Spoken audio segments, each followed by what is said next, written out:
श्री सुनील कुमार जी। और अब हम माननीय मुख्यमंत्री जी से अनुरोध करते हैं कि अपने कर कमलों से हमारे लाभार्थियों को चेक का वितरण अपने कर कमलों से करने की कृपा करें और हम इसके लिए अनुरोध करना चाहेंगे। मंच पर आए मोइली देवी और रिंकू देवी।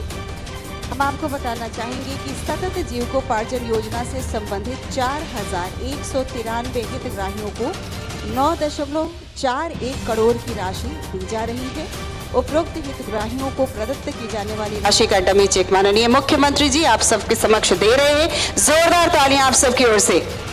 मुजफ्फरपुर में हितग्राहियों की संख्या है 1733, सीतामढ़ी में 1319, वैशाली में 906 और अब अगला नाम विभा देवी और रीता देवी का 11,676 स्वयं सहायता समूहों को बैंक से जुड़ाव कैश क्रेडिट लिमिटेड के द्वारा कराया गया है और जिसके अंतर्गत माननीय मुख्यमंत्री जी चेक भेंट कर रहे हैं।